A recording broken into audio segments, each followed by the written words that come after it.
नमो नमः आचार्य जी।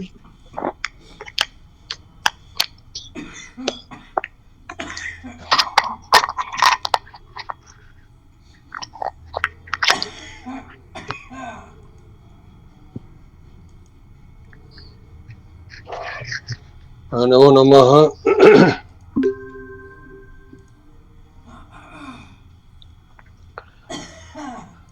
आज पुनः हम लोग अपना विष्णु सहस्रनाम स्तोत्र की कक्षा में एकत्र हुए हैं। पहले प्रार्थना मंत्र पढ़ लेते हैं, फिर आगे चलते हैं। ओम विश्वानि देव सवितर्दुरितानि परासुव यद्भद्रं तन्न आशुव। ओम यां मेधां देवगणाः पितरश्चोपासते तया मामद्य मेधयाग्ने मेधाविनं कुरु स्वाहा। ओम सहना भवतु सहनौ भुनक्तु सह वीर्यं करवावहै तेजस्विनावधीतमस्तु मा विद्विषावहै। ओम शांति शांति शांति। आज हम लोग विश्व सहस्रनाम स्तोत्र के 94 संख्यक श्लोक पर आज चर्चा करेंगे। 94, इससे पहले तक हमने 93 तक हमने पिछली बार पढ़ा था। आज 94th जो श्लोक है उसमें जितने नाम बताए गए हैं उस पर चर्चा करेंगे। तेजो वृषो द्युतिधरः सर्वशस्त्रभृतांगरः प्रग्रहो निग्रहो अग्रो नैक श्रृंगो गदाग्रजः। इसमें 8 नाम है। वृषः, द्युतिधरः, सर्वशस्त्रभृतांगरः ये एक नाम है। प्रग्रह, निग्रह, व्यग्रह, नैक श्रृंगः, गदाग्रजः, ये इतने 8 नाम इस श्लोक में भगवान के बताए गए। सबसे पहला नाम है तेजो वृषः। तेजो शब्द की व्युत्पत्ति पहले समझ रहे। इसमें 2 धातु हैं, जिससे एक तेज शब्द सिद्ध होता है, दूसरा वृष शब्द। तो 2 धातु हैं, दोनों धातुओं का हम विश्लेषण करेंगे, देखेंगे इससे क्या अर्थ निकल के आता है।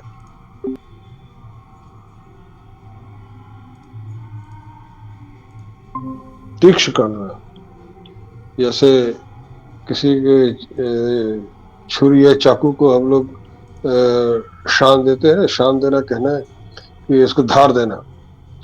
चाकू में जो धार देते हैं उसी को निशान अर्थ है उसका। तेज करना, तेज निशान का यही अर्थ होता है। इसी से तेजा शब्द भी निष्पन्न होता है। तो तेजा शब्द मतलब जिसमें बहुत, जिसकी बुद्धि में बड़ी धार होती है, वो तेज तेज तेज कहलाता है। अर्थात किसी के सामने किसी से डरता नहीं है, किसी के सामने झुकता नहीं, और किसी अन्याय को सहन नहीं करता, वो तेज है। और दूसरा तेज ताप को भी कहते हैं। जैसे सूर्य का तेज कहते हैं ना, तेज मतलब उसका जो ताप है, वह भी, उसका भी अर्थ था तेज। जो हम 5 जो पंचभूत के बारे में हम पढ़ते हैं उसमें वही है, तेज, अप, वायु इत्यादि। तो तेज मतलब वही अग्नि या ताप, जिसे ताप कहते हैं। दूसरा है वृष धातु। वृषु सेचने धातु है, सींचना है। इसे वर्षति, वर्षा शब्द इसी से निष्पन्न होता है। जिसे हम कहते हैं वृष्टि भवती, वर्षा शब्द इसी से बारिश होना। इसके और भी अर्थ होते हैं। मुख्यतः सेचन वर्षा अर्थ में ही इसका प्रयोग होता है। तो वर्षति इति वृषः, तेजसः वृषः इति तेजो वृषः। तो इसमें इसका अभिप्राय क्या है? आदित्य रूप से कि सूर्य के जो तेज से वह जल का शोषण करते हैं और फिर वर्षा करते हैं। तो तेज वृषा का यही अभिप्राय है कि तेज का यहाँ पर अर्थात वर्षा करते हैं कि जो यहाँ पे जल की वर्षा करना, यही अभिप्राय है। तो तेज का जल से क्या संबंध है? यही संबंध है कि सूर्य के रूप में अपने ताप से जल का शोषण कर लेते हैं और फिर उसको वर्षा के रूप में पृथ्वी पर पुनः प्रदान करते हैं। तेजो वृषा का यही अर्थ है। और जो वर्षा करने का कार्य है, वर्षा नहीं होगी तो इस जगत में जीव प्राणी जीवित नहीं रह सकते। इसी पृथ्वी पर ये जीवन चक्र चल रहा है, उसको बनाए रखने के लिए ये जो ऋतुओं का जो भ्रमण है, उसमें जब यह ग्रीष्म काल में अपने तेज से वह जल का शोषण करते हैं, फिर वर्षा ऋतु में उसी जल को पुनः वर्षा के रूप में पृथ्वी में डाल लेते हैं। तो यह जो प्रक्रिया है, यह भगवान आदित्य के रूप में, सूर्य के रूप में प्रदान करते हैं। अन्यथा इस पृथ्वी पर जीव जितने प्राणी है वो तो है ही है, उसके साथ में जितने वनस्पतियां हैं ये सब है, कोई भी बिना वर्षा के जीवित नहीं रह सकते। तो देखिए भगवान का इस सृष्टि में, सृष्टि को चलाए रखने के लिए किस प्रकार से उन्होंने व्यवस्था कर रखी। कहीं पर कोई भ्रांति नहीं है, सारी व्यवस्था इस प्रकार से। तो तेजो वृषा, तो तेज की जो वर्षा होती है, मतलब इसमें दोनों बातें हैं। देखिए ग्रीष्म ऋतु में कितनी गर्मी बढ़ती है, तेज की वर्षा हो रही है उसमें, मतलब उनकी गर्मी जो तेज है वो पृथ्वी पर आ रही है, फिर उससे जल का शोषण हो जा रहा है, फिर वो जल भी पुनः वृष्टि के रूप में पृथ्वी पर गिर रही है। तो ये दोनों बातें हो रही हैं। तो इसमें तेज का अर्थ वही अपने तेज के द्वारा वो वृष्टि संपन्न कराते हैं और इसलिए तेजोवृष कहलाते हैं। तो यह तेजोवृष नाम का अभिप्राय है। अगला नाम है द्युतिधरः। द्युतिधर शब्द इससे पहले भी आया है हमारे इसमें सहस्रनाम सूत्र के 43 नंबर श्लोक में आप देखें, ओजस तेजो द्युतिधरः, ओजस तेजो द्युतिधरः, इसमें है 43 नंबर श्लोक में।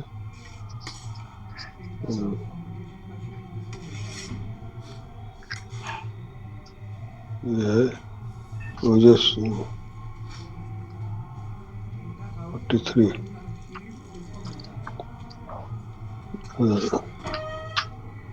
ओजस तेजो द्युतिधरः प्रकाशात्मा प्रतापनः रिद्ध स्पष्टाक्षरो मंत्रश्च द्राक्षर भास्कर द्युति। यहाँ भी ओजस तेजो द्युतिधरः यह नाम आया है, पर यहाँ पे द्युतिधरः यह दूसरे शब्द मिलकर आया। ओजस तेजो द्युतिधरः यह एक नाम के रूप में पढ़ा गया है।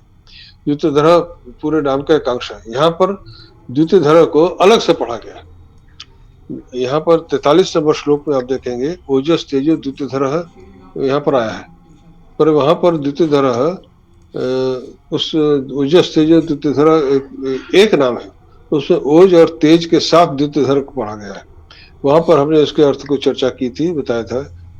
अब यहाँ पे द्युतिधर को अलग से पढ़ा गया, नाम अलग से द्युतिधर नाम बताया गया। इसको देखते हैं क्या कह रहे हैं यहाँ पर। द्युत दीप्तो भौतिक गण में यह धातु पढ़ा गया है, उसी से द्योतते ऐसा रूप बनता है। दीप्ति मतलब प्रकाश, प्रकाश होना, द्योतते प्रकाशते इति द्युति। तो जो प्रकाश जो प्रकाशित होता है उसे द्युति कहते हैं, जो प्रकाशमान होता है वह द्युति है। तो दीप्ति शब्द का मतलब वही प्रकाशित होना, तो जो प्रकाशमान होता है वह द्युति है। उसके बाद दूसरा धातु है ध्रिय धारणे, ये बहुत ये भौतिक धर्म में पढ़ा गया है। धरती, धरते दो प्रकार के रूप बनते हैं, धारण करने अर्थ में है। इससे धर शब्द निष्पन्न होता है। तो द्वितीय धर, ये समास हो गया इसमें। द्वितीय असौ धरश्य, द्वितीय धर, यह कर्मधारय समास। द्वितीय भी है और धर भी। द्वितीय असौ धरश्य इति द्वितीय धर। तो मतलब क्या है कि वह स्वयं प्रकाशमान, स्वयं प्रकाशमान सर्वम धरती इति, ऐसा उनका और अर्थ है। तो स्वप्रकाश है, मतलब उनको जो जैसे सूर्य इत्यादि ग्रहों का जो प्रकाश है, वह प्रकाश कहाँ से आया? तो जितने भी प्रकाश, इसका अब द्वितीय धर का मतलब ये है कि जितने भी प्रकाशमान जो ज्योतिष ग्रह नक्षत्र है, जैसे सूर्य आदि, उनकी द्वितीय, उनके प्रकाश को धारण करने वाले, उनके प्रकाश को कौन धारण करके रखा? वही धारण किए रहते हैं। तो प्रकाश आया कहाँ से? उसके पास, सूर्य के पास जो प्रकाश है, उस प्रकाश को धारण करने वाले वही है। तो द्वितीय धर है, जितने भी प्रकाशमान वस्तुएं हैं, उनके प्रकाश को वही धारण किए रहते हैं। कठोपनिषद में आया ना कि उनको कोई प्रकाशित नहीं कर सकता। सूर्य के प्रकाश में हम पृथ्वी पर वस्तुओं को देख सकते हैं, परंतु सूर्य के प्रकाश से उनको नहीं देख सकते, क्योंकि वह प्रकाश तो उन्हीं का है। उन्हीं के प्रकाश से हम इस जगत में सब वस्तुओं को देख रहे हैं। तो इस सभी प्रकार के प्रकाश, जिन ग्रहों में, नक्षत्रों में जो प्रकाशमान है, उनके आधार स्वरूप वही है। तो द्वितीय धर, उनको धारण कर रखा उन्होंने, इसलिए वो द्वितीय धर कहलाते हैं। तो इसमें द्वीप तो एक धातु है, ध्री धारणे दूसरे धातु से, दोनों से मिलकर द्वितीय धर शब्द बना है।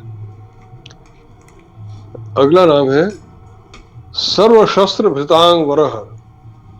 सर्वशस्त्र भृतांग वरह, यह भी एक नाम है। इसमें दो शब्द आपको दिख रहे होंगे, जो इसमें श्लोक आपके पास जो पुस्तक होगी उसमें सर्वशस्त्र भृतांग और वरह दोनों को अलग अलग लिखा गया है, परंतु इन दोनों को जोड़ करके वो एक नाम बनता है, सर्वशस्त्र भृतांग वरह। क्योंकि इसमें एक समास होता है, पर उस समास का फिर निषेध हो जाता है, इसलिए ऐसे इनको अलग अलग किया गया है। समास होने पर बहुत से पदों का एक पद हो जाता है। यहाँ पर भी इन पदों का समास हो रहा था, परंतु वहाँ पर कुछ व्याकरण के नियम होते हैं, तो समास का निषेध हो गया। तो कैसे होता है वो अभी बताऊंगा आपको। अब सर्व शब्द हम पहले भी पढ़ चुके। सर्व शब्द का मतलब होता है संपूर्ण, सकल, मतलब सारे, संपूर्ण, ये तो सर्व शब्द है।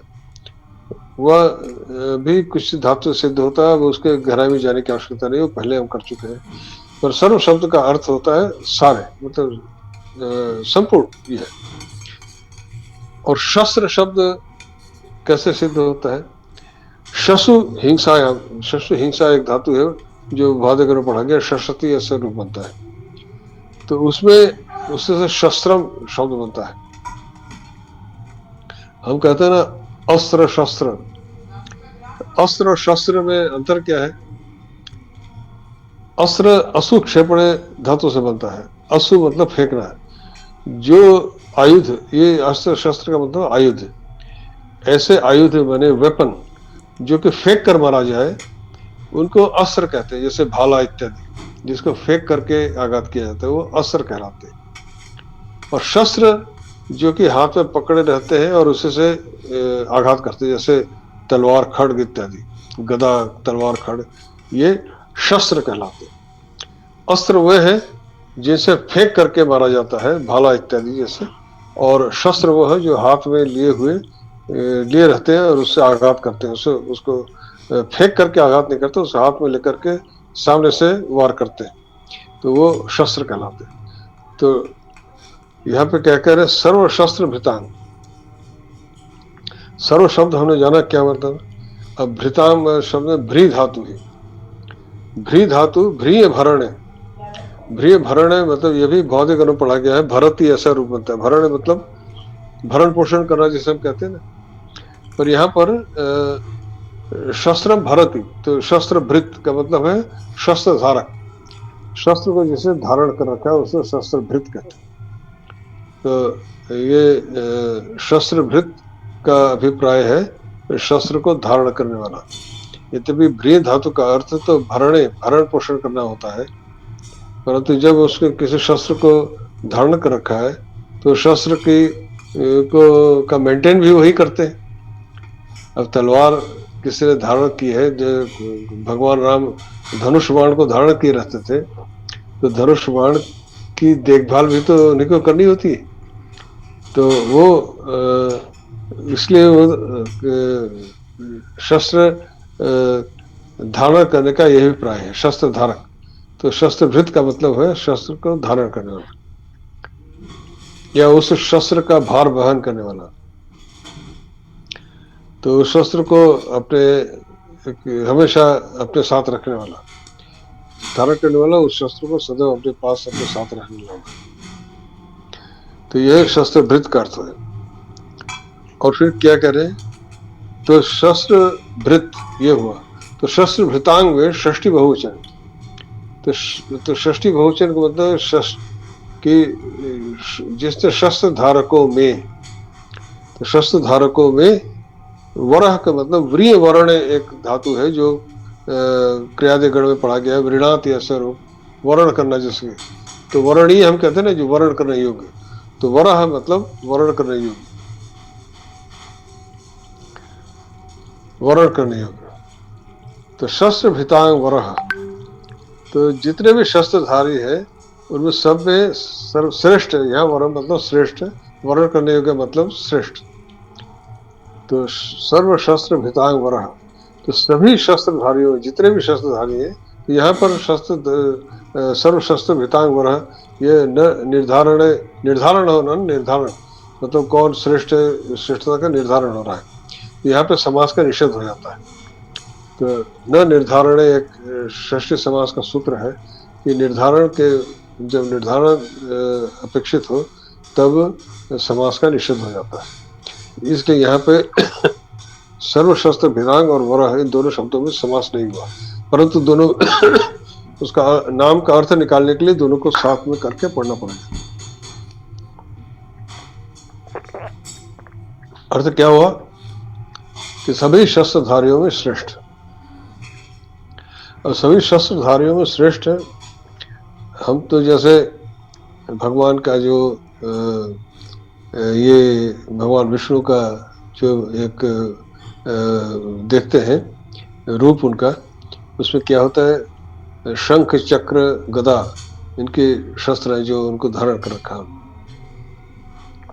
जो उनके चारों भुजाओं में उनके चक्र और गदा उनके जो शस्त्र हैं, उसके अतिरिक्त भी और भी शस्त्र हैं जो उनको धारण करते हैं। और दूसरे भी देवता हैं जो तरह तरह के शस्त्र धारण करते हैं, जैसे इंद्र, वज्र है इंद्र के पास, सभी देवता के अपने अपने शस्त्र हैं, पर इसलिए भगवान को सर्व शस्त्र भृतांग वरह कहा। अब यह तो जो उनका जो इन प्रत्येक शस्त्र के धारण करने का कुछ न कुछ उसका अभिप्राय है, उसके पीछे अर्थ। जैसे भगवान विष्णु के हाथ में शंख चक्र गदा इत्यादि है, तो शंख सृष्टि का प्रतीक है, चक्र संहार का प्रतीक है, और गदा पालन शासन का प्रतीक है। मतलब विश्व में जो सृष्टि चल रही है, नियम पूर्वक चल रही है, सब उनके नियम का पालन करते हैं, इसलिए वो गदा है। तो ये सब प्रतीकात्मक है शस्त्र। तो यहाँ भी पर यहाँ पर इसका क्या अभिप्राय है, सर्व शस्त्र भृतांग। देखिए, इस संसार में जितने भी प्राणी हैं, जितने भी जीव हैं, हर एक के पास कोई न कोई शस्त्र है। गाय, हिरण, ये सब के पास सींग है, वो अपने आत्मरक्षा के लिए सींग, गाय सींग मारती, भैंस इत्यादि सींग का प्रयोग करते हैं। और जो हिंस्र पशु है, शेर, चीता आदि, उनके पास नख है, नाखून है, और दांत है, तीक्ष्ण दांत है, जिससे वो पकड़ सकते, नाखून से नोच सकते। इस प्रकार से जितने भी जीव हैं उनके पास कुछ न कुछ शस्त्र है। सांप के पास भी दांत है, विष है। ऐसे ही सभी जीव के पास कोई ना कोई शस्त्र दिया रखा। मनुष्य ने भी अपनी रक्षा के लिए, शिकार करने के लिए तरह तरह के शस्त्रों का निर्माण किया, जो हाथों से वो चलाता है। तो शस्त्र भृतांग वरः का अभिप्राय यही है कि ये जितने भी जीवों के पास जो शस्त्र, जो उनको अपना जीविका निर्वाह के लिए, अपनी आत्मरक्षा के लिए या शिकार करने के लिए, गाय इत्यादि जीवों को सींग दी गई है अपनी आत्मरक्षा के लिए। गाय सींग तभी मारती है जब उसे लगता है कोई उसको अटैक करेगा, और लेकिन शेर चीता के कोई नाखून दिया गया, उसका भोजन ही है किसी को मार के खाना, इसलिए वो आक्रमण करता है किसी जीव पर, उसको मार के खाता है। तो दोनों की प्रकृति अलग अलग है, परंतु दोनों को ही अपने अपने हिसाब से शस्त्र भगवान ने दे रखे। तो ये कहने का अभिप्राय है कि जितने भी जीव हैं उनमें जो शस्त्र है, ये जो शस्त्र दिए हैं उन्होंने दिए, इसलिए ये शस्त्रधारियों में, तो ये जितने जीव है सबके सब शस्त्रधारी हुए। गाय के सींग है तो वह भी एक शस्त्र को उसने धारण कर रखा है। जो शेर चीता भालू इत्यादि हैं उनके पास नख और दंत है, वो भी उन्होंने उस शस्त्र को धारण कर रखा है। तो शस्त्र का मैंने क्या बताया था अर्थ, कि अस्त्र तो वो होता है जो फेंक के मारा जाता है, और शस्त्र होता है जिसे हाथ में लेकर के व्यवहार करते हैं। तो ये सब के सब शस्त्र उनके शरीर में बने हुए हैं, अर्थात तो उन्हें धारण कर रखा। तो वो जो जितने भी पशु पक्षियों को उन्होंने जो शस्त्र दे रखे हैं, वह उसमें वह वर्णीय वही है, मतलब सर्वश्रेष्ठ वही है, अर्थात वो शस्त्र उन्होंने दिए हैं, और इसलिए उन शस्त्रों को देने वाले भगवान वही वर्णीय है, उनको ही हमको वर्ण करना चाहिए, वही वर्णीय है, क्योंकि ये शस्त्र जो दिए हैं उन्होंने दिए, और उन्होंने दे रखा है अलग अलग जीव को, उसके अलग अलग कार्य हेतु अलग अलग प्रकार के शस्त्र उन्होंने प्रदान कर रखे। और उनकी जो यह रचना है संसार की, उसमें सब प्रकार के जीव हैं जिनको उनके उपयोग के अनुसार उन्होंने शस्त्र दे रखे। कोई चिड़िया है, उसकी चोंच ऐसी होती है कि वह उससे अपनी चोंच से लकड़ी तक में छेद कर सकती है, और अपनी चोंच से शिकार भी करती है। जैसे बगुला अपनी चोंच से मछली के शिकार करता है, वो भी उसके लिए एक शस्त्र है। और गिद्ध जो है अपने पंजों से शिकार करता है, उसके पंजों में बड़े बड़े नाखून होते हैं, उसको पकड़ के उठा लिया जाता है, उसको फिर करता, फिर उसके चोंच भी ऐसी होती है कि उससे वो उसको मार के भोजन कर सकता है। इस प्रकार से हर जीव को उन्होंने शस्त्र प्रदान कर रखा है। तो शस्त्र भृतांग वरः, अब एक तो यही है कि ये जो शस्त्र प्राणियों को उन्होंने दे रखा है, इससे वो क्या करते हैं, अपने जीविका, अपने जीवन निर्वाह करते हैं। और भगवान के पास शस्त्र क्या है, भगवान के पास क्या कौन से शस्त्र हैं, जो उनको हमने सर्वश्रेष्ठ शस्त्रवृत्त कहा। उनका जो यह प्रतीकात्मक है चक्र, शंख चक्र इत्यादि, जिससे संपूर्ण संसार का संहार कर देते हैं, उनका पालन करते हैं, वो इसलिए वो सर्वशस्त्र भृतांग वरः, तो सभी शस्त्रधारियों से सर्वश्रेष्ठ है, क्योंकि वो उनके शस्त्र के आगे कोई टिक नहीं सकता। वो जब उनको संहार करना होता है, समस्त संहार कर देते हैं, उसको कोई बच नहीं सकता उसको। तो जो सभी शस्त्रधारियों में वो सर्वश्रेष्ठ इसलिए उनको कहा गया। कि हम संसार में देखते हैं कि किस प्रकार से हर जीव अपनी हर प्राणी को भगवान ने उसके शस्त्र दे रखे हैं, उसके शिकार करने के लिए या आत्मरक्षा के लिए, सब प्रकार से। पर तो भगवान का जो अस्त्र है उससे कोई बच नहीं सकता। जो आत्मरक्षा के लिए भी दे रखा है, तो उसमें भी कोई बच नहीं सकता उनसे जब वो संहार करेंगे। उसी प्रकार से उनका जो शासन करने वाला शस्त्र है, जैसे गदा जो प्रतीक है उनके शासन का, अर्थात उनके नियम को कोई तोड़ नहीं सकता। उन्होंने जो नियम बनाए हैं कि संसार में कौन क्या करेगा, कैसे करेगा, उसको भंग नहीं कर सकता, वो उनका शासन चल रहा है। तो सर्वशस्त्र भृतांग वरः का यह अभिप्राय। इसके आगे आइए अगला प्रग्रह। प्रग्रह का मतलब क्या है, यह प्र उपसर्ग है, इसमें एक उपसर्ग है प्र। प्र उपसर्ग जो होता है वह हमेशा धातु से पहले आता है, नाम से पहले नहीं आएगा। यह नियम है कि उपसर्ग जो है वो धातु से पहले आता है और धातु के अर्थ को बदल देता है। यह उसका कार्य है उपसर्ग का। जैसे हम कहते हैं ना, गच्छति का मतलब होता है जाना, उससे पहले आ उपसर्ग जोड़ दीजिए तो उसका मतलब आगच्छति, मतलब आना, अर्थ उलट गया। उपसर्ग ने क्या किया, गच्छति शब्द तो वैसा का वैसा ही है, पर उसके अर्थ को उसने उलट दिया। तो यही तो इसलिए ये जो उपसर्ग है ये धातुओं के साथ लगते हैं। तो ग्रह धातु है जिसका अर्थ होता है ग्रहण करना, गृहणाति रूप बनता है।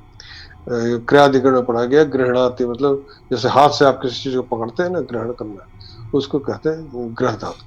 और उसे प्र उपसर्ग है। अब ये इससे प्रग्रह, इससे शब्द बनता है। प्रकर्षेण गृहणाति विश्वमिति प्रग्रह। प्रकर्षेण मतलब बहुत अच्छी प्रकार से पकड़ते हैं किसी चीज को। तो प्रग्रह का एक और अर्थ होता है, प्रग्रह कहते हैं जो घोड़े की लगाम को भी प्रग्रह कहते हैं। घोड़े को कंट्रोल करने के लिए जो लगाम होती है उसे भी प्रग्रह कहते हैं, रस्सी जिसे कहते हैं। प्रग्रह का एक अर्थ होता है रस्सी। तो इसके दो प्रकार के अर्थ होते हैं। एक तो यह है कि भक्तों द्वारा जो समर्पित पत्र पुष्प आदि होते हैं उसको वो अच्छी प्रकार से प्रकर्षण गृहणाते हैं, अच्छे से ग्रहण करते हैं उसको। भक्त जो भक्ति पूर्वक उनको देता है, जैसे गीता में भगवान ने कहा ना, पत्रम पुष्पम जलम तोयम, पत्रम पुष्पम फलम तोयम, इतने ही से ही वो संतुष्ट होते हैं। पर वो भक्ति पूर्वक देना होता है। भक्त जो भक्त भक्ति पूर्वक उनको जो देता है उसको वो प्रकृष्ट रूप से ग्रहण करते हैं, यह एक का अभिप्राय है। दूसरा जो प्रग्रह का अर्थ होता है रस्सी अर्थात लगाम, उसका क्या अर्थ है कि जो ये समस्त जो कहते हैं जब किसी घोड़े को कंट्रोल करने के लिए उसको लगाम से ही कंट्रोल करते हैं, तो भगवान इस संपूर्ण विश्व की जो क्रिया है, कार्य है, उसको कैसे कंट्रोल करते हैं, वही लगाम, उसको प्रग्रह, वही अपनी जो माया शक्ति है उसके माध्यम से वो उसको पूरी तरह से नियंत्रण करते हैं। तो प्रग्रह का अर्थ है रस्सी। प्रग्रह रस्सी मतलब माया की रस्सी, उससे उसे बांध रखा है उन्होंने उसे, और उसको उस रस्सी से इस संसार को उन्होंने बांध रखा है, अर्थात तो उससे कोई छूट नहीं सकता, उसको कोई तोड़ के निकल नहीं सकता। उसमें से सारे जीव जितने हैं समस्त संसार उसको माया रूप रस्सी में बंधे हुए। तो प्रग्रह का दूसरा अर्थ है रस्सी। एक तो अर्थ है कि वो प्रग्रह गृहणाति, कि भक्ति पूर्वक जो उनको भक्त उनको देता है उसको वह अच्छे प्रकार से ग्रहण करते हैं। और दूसरा है उसकी माया रूप रस्सी, जिस रस्सी से उन्होंने समस्त जगत को बांध रखा है और उससे कोई छूट नहीं सकता।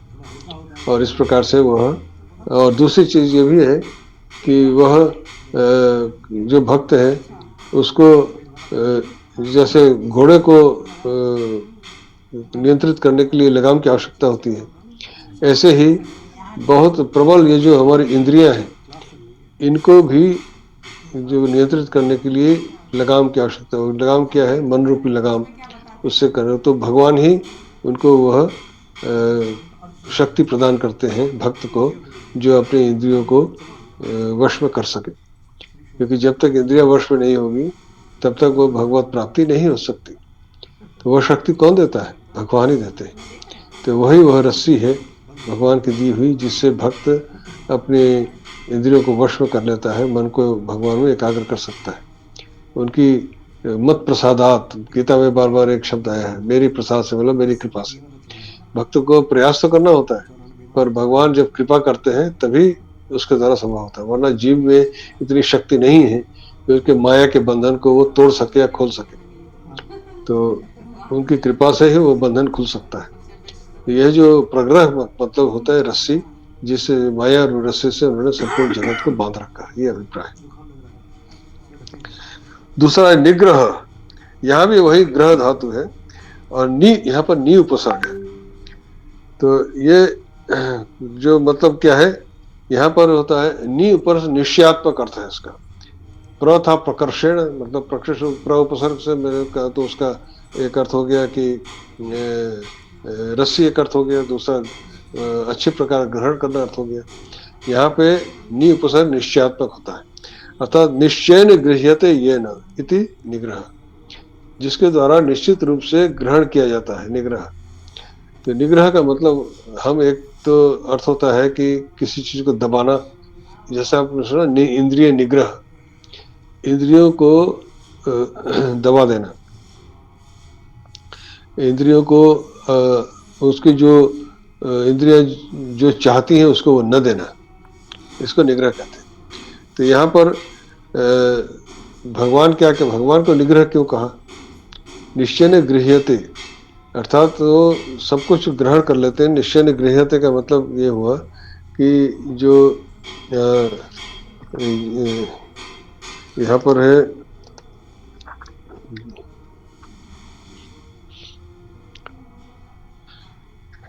अब इसका जो अर्थ किया गया है व्याख्याकारों ने कि अपने अधीन करके सबका निग्रह करते हैं, इसलिए निग्रह। निग्रह का आपने अर्थ समझा कि जिसको इंद्रियों को वश में करने के लिए इंद्रियां जिस तरह भागती हैं उसको न देना, यह इंद्रिय निग्रह का अभिप्राय है कि इंद्रियों की जो इप्सित जो विषय है उसकी तरफ उसको जाने न देना, यह निग्रह है। जैसे आप घर में किसी जो बच्चों को शासन करते हैं कि उनको उसका क्या उसमें भला, अगर कोई गलत तरफ जा रहा है तो उसको आप रोकते हैं, वही निग्रह है, किसी को रोकना।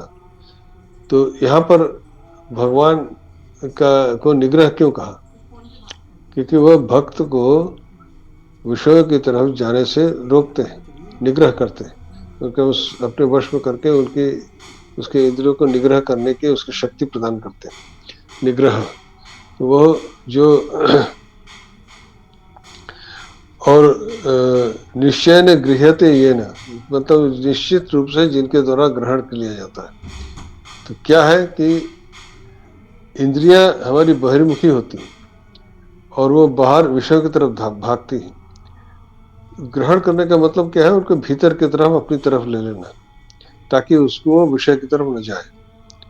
तो उसको अपने वश में करके, अपने अधीन करके उनका निग्रह करना, मतलब उसको अपने अधीन कर लेते हैं इंद्रियों को। कोई भक्त जो है, जब वो उनको चाहता, भक्त जो उनको पाना चाहता है, उसके इंद्रियों को वह निग्रह कर लेते हैं, अर्थात अपनी तरफ घुमा देते हैं। वो विषयों की तरफ फिर नहीं जा सकता, वो फिर उन्हीं को चाहता है, उन्हीं की तरफ आता है। तो निग्रह का यह अभिप्राय है कि निग्रह का मतलब यह जो एक तो दूसरा अर्थ यह भी है कि अपने वश में करके निग्रह करने का मतलब यही है कि ये समस्त जगत में हम क्या देखते हैं कि सब प्राणी जो भी जगत है वह अपनी अपनी स्थिति में ही है और उससे जिस चीज के वह योग्य है वह केवल उतना ही पा सकता है, उससे अधिक नहीं पा सकता। हर पशु पक्षी की आकृति भी उसी प्रकार से बनी हुई है। एक चींटी अपना कार्य करती है, बिल बनाती है। एक चींटी का जो कार्य होता है वह हाथी नहीं कर सकता, और हाथी का कार्य चींटी नहीं कर सकती। तो उसको सबको अपनी सीमा में बांध रखा है। निग्रह मतलब अपने सीमा में बांध रखा है, उसके सीमा से वो बाहर नहीं जा सकता। उसको जो कह रखा है, जिसको सीमा, तो उसको जो जितनी सीमित शक्ति दे रखी है उसी शक्ति के भीतर उसको कार्य करना होता है, उसके बाहर नहीं जा सकता। मधुमक्खी का कार्य है कि वो फूलों से मधु का संग्रह करती है और छत्ता बनाती है, इसके अतिरिक्त वो और कुछ नहीं कर सकती। वो उसका वही कार्य है, वह फूलों से वह छत निकालेगी और करेगी। तो उसका जो कार्य है वो वही जानती है कैसे करना है। फूलों से शहद निकालने का काम कोई और नहीं कर सकता, वही कर सकता। तो उसको वह उसने दे रखा है। पर उसके अतिरिक्त वो उसके बाहर कोई दूसरा वो नहीं कर सकता, तो वो निगृहित है, मतलब वो उसमें दूसरा कोई व्यक्ति वह कार्य नहीं कर सकता। जिसको जो कार्य बता रखा है वो उसी प्रकार से कार्य करेगा, उसके बाहर वो नहीं जा सकता, वो सब उनके वश में है। निग्रह का मतलब है कि सारी जगत के सारे प्राणी उनके वश में है। एक तो यह अर्थ है। दूसरा अर्थ यह है कि भक्त के इंद्रियों को निगृहित कर देते हैं, अर्थात उसको भीतर की तरफ कर देते हैं, वो बाहर विषय तक नहीं जाता। तो वह सब भगवान की शक्ति से ही होता है। भक्त केवल प्रयास करता है, भगवान जब कृपा करते हैं तभी वह संभव होता है। उसके बाद अगला है व्यग्रह, निग्रह व्यग्रह। यहाँ भी वही यहाँ पे अलग शब्द है, यहाँ पे ग्रह नहीं अग्र शब्द है, यहाँ पे भी उपसर्ग है, उसका अग्र शब्द है। तो अगी गतो इस धातु से अग्र शब्द सिद्ध होता है। अगी मतलब गति, अगी गतो गति। तो अग्रह का अंगति इति अग्रह, तो और उसका एक अर्थ होता है व्यवहार करना भी अर्थ होता है। जो अंगति मैंने जो उस गति अर्थ होता है उसका, तो चलना, ऐसा जैसे हमारे हम कहते हैं अंग प्रत्यंग, तो अंग शब्द इसी धातु से बना है। हमारे अंगों में गति होती है तभी तो उसी इसी से अगी धातु से हमारे अंग शब्द बनते हैं। तो हमारे शरीर के जो अंग हैं उन्हीं से हम क्रियाओं का संपादन करते हैं। तो अंगों में गति होती है तभी तो क्रिया होती है, तभी तो कोई कर्म संपादन होता है। अंगों में यदि गति न हो तो कोई कार्य नहीं हो सकता। तो इसी अगी धातु से ही अंग शब्द निष्पन्न होता है, और इसी से अग्र शब्द भी हो। अग्र शब्द का मतलब होता है आगे आगे चलने वाला। तो विअग्रह व्यग्रह, जो हम कहते हैं बड़ा व्यग्र है, मतलब किसी चीज को सबसे पहले जो कर लेने की सोचता है उसको व्यग्र कहते हैं। किसी चीज को जल्दी जल्दी कर लेने के लिए जो अत्यंत व्यग्र है कि इसको मुझे तुरंत इस काम को मैं कर डालूं, तो व्यग्रता कहते हैं ना, व्यग्रता। हम ये व्यग्रता शब्द से परिचित है। तो व्यग्रता मतलब किसी चीज को उतावला होना, किसी चीज को तुरंत कर लेना। तो भगवान को व्यग्र क्यों कहा? व्यग्र का मतलब क्या है कि सर्वत्र अग्र रूप से स्थित है। सभी में जितने भी जीव है, प्राणी है, उनमें जो कुछ भी कर्म करने की जो इच्छा है, वो जो कर्म करता है उसमें अग्र रूप में स्थित है, मतलब सबसे आगे वही है। वो मतलब उन्हीं के प्रेरणा से हर प्राणी अपना अपना कार्य कर रहा है। और दूसरा यह है कि जो अग्र मतलब होता है आगे जाना। तो यहाँ पर एक दूसरा अर्थ यह भी इसका होता है कि जिनका अग्र मतलब एक होता अगला, अगला आगे। तो उनका जो अग्र है, आगे है, वो कहाँ है कुछ नहीं पता, मतलब वो अनंत है, मतलब उनका कोई नाश नहीं। यह अग्र का अर्थ है कि वो जो व्यग्र है, मतलब जो है क्या कहते हैं, विविधम व्यवहरति। एक तो यह है विविध प्रकार से व्यवहार करते हैं, एक ही अर्थ है विविधम व्यवहरति, अंगति में विविधम व्यवहरति। तो जो एक इसके दो तीन प्रकार के अर्थ होते हैं जो इसमें हम बता रहा हूँ। जो एक तो व्यग्रह का अभिप्राय है कि सबसे पहला अर्थ है विविधम व्यवहरति। अभी हमने देखा कि सभी प्राणियों और जीवों से संबंधित जो बातें इसमें हो रही थी, तो इसमें भी वही चीज है कि जितने प्राणी और पशु पक्षी कीट पतंग हैं, विविध रूप से अपने अपने व्यवहार करते हैं, अपना अपना कार्य करते हैं। तो वो जो अपने अपने कार्य के जो उन्होंने दे रखी है शक्ति, विविधम व्यवहरति, विविध रूप से व्यवहार करते हैं, जीव रूप में विविध रूप से व्यवहार कर रहे हैं, ये अभिप्राय है व्यग्रह। विविधम व्यवहरति इति व्यग्रह। तो उसमें इसलिए इसका वह अर्थ होता है कि हर क्रिया में वह वही आगे है, अर्थात वह जितने भी जीव है, प्राणी है, चाहे वह चींटी हो या हाथी हो या कोई पतंग हो या मनुष्य हो या मछली हो या चिड़िया हो, कुछ भी हो, उसके क्रिया में वही आगे बैठे हुए हैं, मतलब आगे आगे वही है, वे ही उससे क्रिया करवा रहे हैं, यही कहने का अभिप्राय है। तो व्यग्रह विविधम व्यवहरित का यह अभिप्राय है कि सर्वत्र सभी प्राणियों जीवों में वही आगे स्थित है और वे ही उसे अलग अलग रूप से व्यवहार कर रहे हैं। यह है। फिर है नेक श्रृंग, न एक श्रृंग। यहाँ पर क्या है कि नेक श्रृंग का मतलब क्या है कि एक श्रृंग यहाँ पे न एक श्रृंग है यहाँ पे है, ये इसका जब पदच्छेद करेंगे तो विग्रह करेंगे तो न एक श्रृंग है। तो इसमें नास्ति एकम श्रृंगम यस्य स नैक श्रृंग, जिसका एक सिंह नहीं अर्थात उसके कई सारे सिंह, एक से अधिक सिंह। नय का मतलब एक से अधिक, न एक का मतलब एक से अधिक। तो नय कृष्ण का मतलब जिसके एक से अधिक सींग है। तो भगवान के सींग कहाँ से हुए? तो हमने गाय बकरी के तो सींग देखे हैं, उनके 2 सींग होती। तो हर प्राणी जिसके सींग है उसके 2 सींग होती है सब। तो यहाँ पर कहे न एक श्रृंग है, अगर 2 ही सींग होते तो 2 कह सकते थे।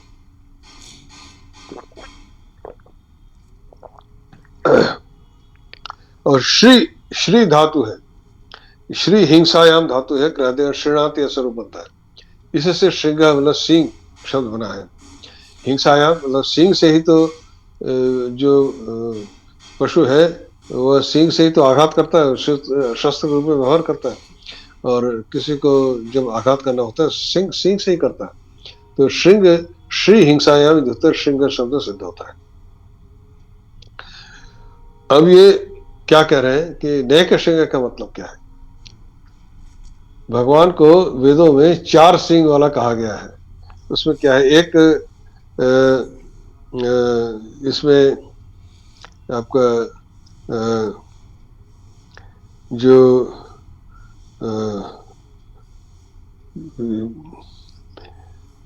तैत्तिरीय आरण्यक में एक मंत्र आता है, चत्वारि श्रृंगा त्रयश्च पादा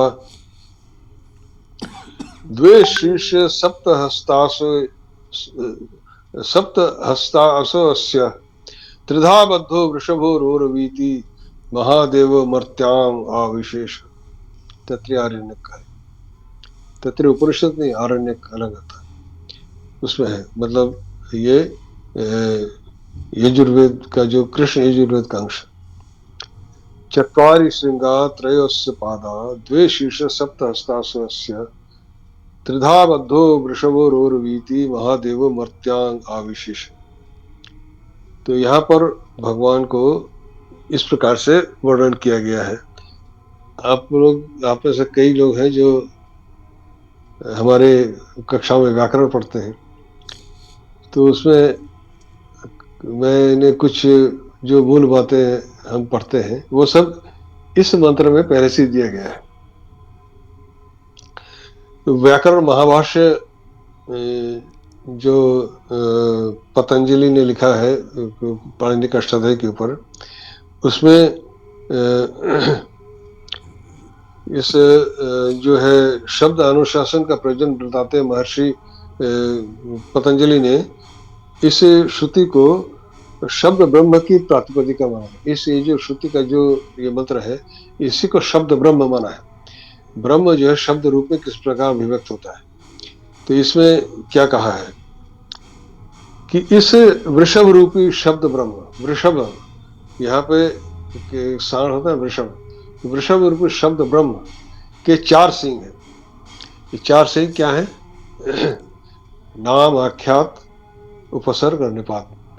मैं अपने जो कक्षा में व्याकरण कक्षा में जो सबसे पहले शब्द की व्याख्या करते हुए जो हम पढ़ते हैं वो यह है कि शब्द 4 प्रकार के होते हैं, नाम, आख्यात, उपसर्ग और निपात। यही 4 सिंह हैं तो शब्द ब्रह्म के। तो ये जो तैत्तिरीय उपनिषद का ये शब्द ब्रह्म रूप ये जो मंत्र है, इसको पाणिनि ने शब्द ब्रह्म का जो प्रातिपदिक माना है, मतलब प्रतीक माना है। और उसको कहा है कि चत्वारि श्रृंगा, और फिर त्रय अस्य पादा, 3 पैर है। एक वृषभ के तो 4 पैर होते हैं पर इसके 3 पैर है। 3 पैर कौन कौन से? भूत, भविष्यत और वर्तमान काल। भूत, भविष्यत, वर्तमान काल, इसके 3 पैर है। 4 सिंह क्या है? शब्द के 4 प्रकार, मतलब नाम, आख्यात, उपसर्ग, निपात।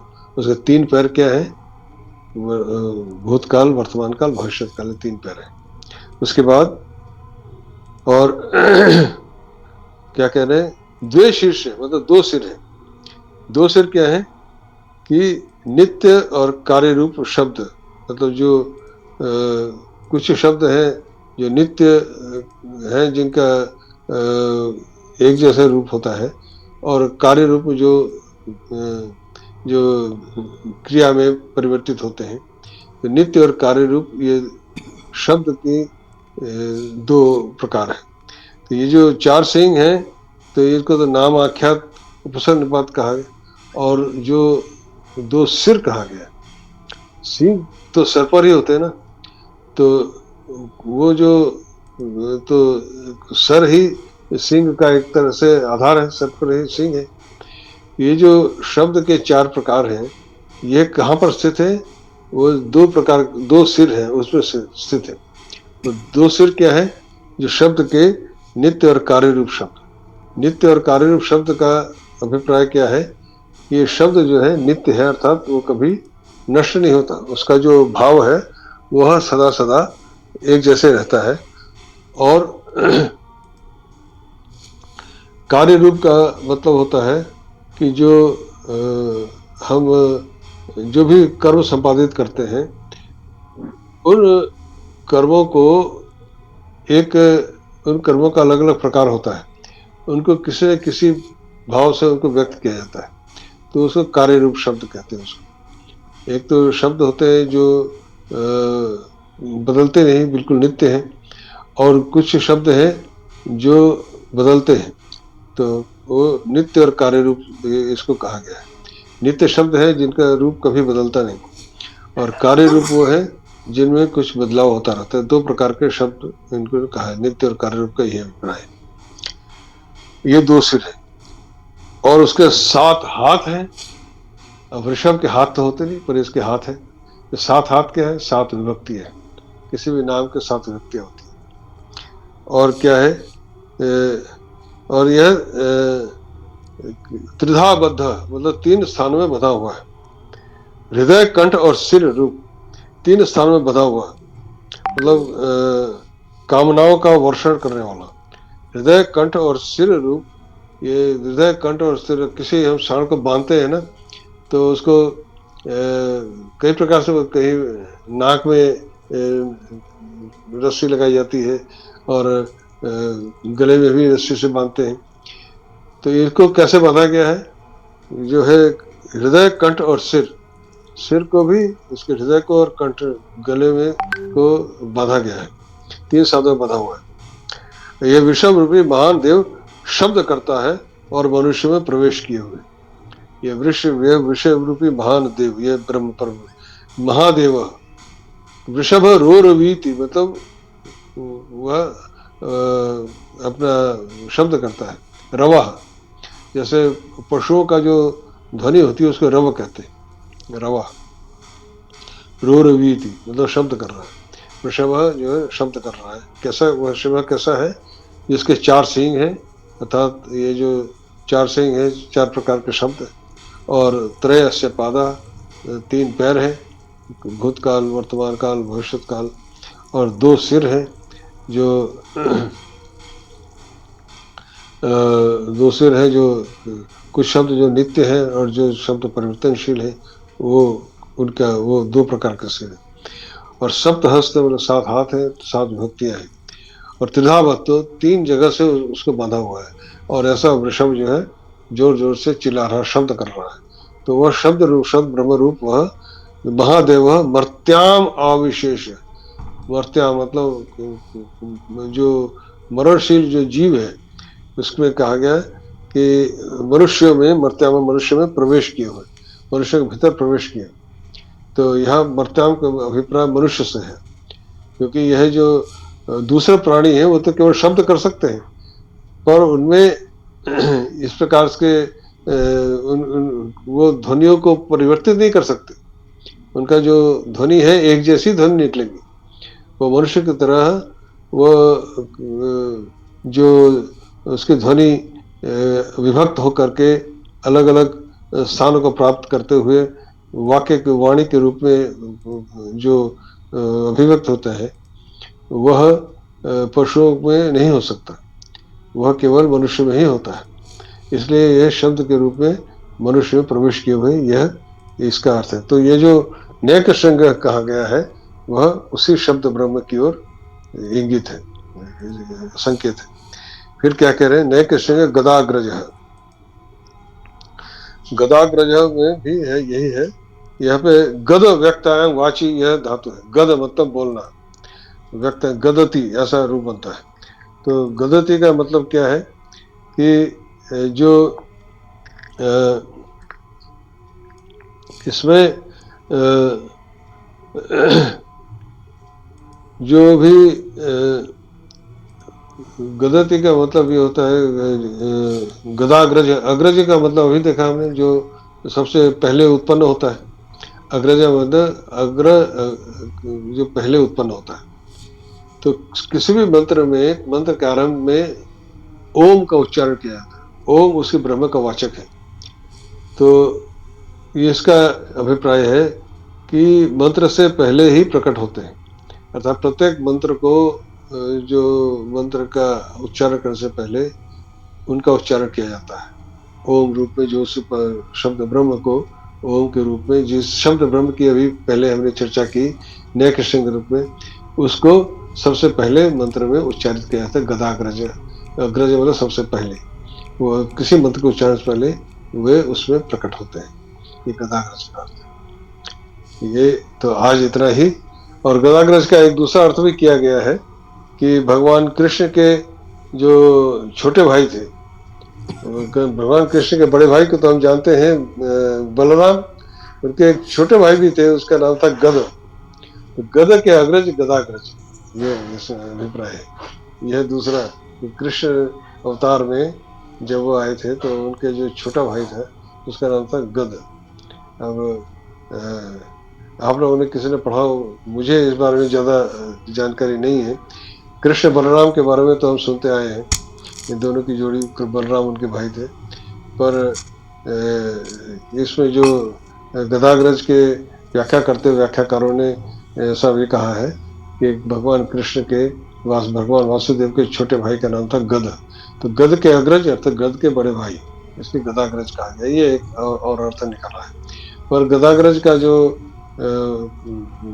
तात्विक अर्थ है वो यही है, जो गद मतलब बोलना और अग्रज मतलब जो इससे पहले जो नेक श्रृंग कहा है उससे ही जुड़ा हुआ है, वरना उसका कोई अभिप्राय बैठता नहीं। नेक श्रृंग जैसे शब्द ब्रह्म की बात कही है, नेक श्रृंग से उसी शब्द ब्रह्म को अभिव्यक्त किया है, और वह शब्द ब्रह्म ओम के रूप में प्रत्येक मंत्र में सबसे पहले उत्पन्न होता है। ये भी किसी भी मंत्र को उच्चारण से पहले ओम का उच्चारण किया जाता है, अर्थात वह किसी मंत्र से पहले वह अग्रज के रूप में उसके उत्पन्न होते हैं, उसके पहले आते हैं। आज इतना ही, चलिए। इसके बाद हम फिर अगले बृहस्पतिवार को फिर मिलेंगे, फिर अगले श्लोक में चर्चा करेंगे। आज इतना ही। तो प्रत्येक इसके जो नाम है उनमें जब गहराई में उतरते हैं तो बहुत चीज़ें समझ में आती हैं और भाव का पता चलता है, और इस पर हम लोग मनन करें, चिंतन करें, तो विष्णु सहस्रनाम स्तोत्र के पाठ का लाभ की अनुभूति होगी। लाभ तभी होगा जब इन नामों के अर्थ पर हम मनन करेंगे। चलिए आज इतना ही। हाँ, माधुरी शांति पाठ कीजिए। जी आचार्य जी, शांति पाठ। ओम जंबु शांतिरंतरिक्षगुं शांति, पृथिवी शांतिरापः शांतिरौषधयः शांति, वनस्पतयः शांतिर्विश्वदेवाः शांतिर्ब्रह्म शांतिः, सर्वगुण शांतिः शांतिरेव शांतिः, सामा शांतिरेधि। ओम शांतिः शांतिः शांतिः। नमो नमः आचार्य जी, धन्यवाद। धन्यवाद आचार्य। नमो नमः।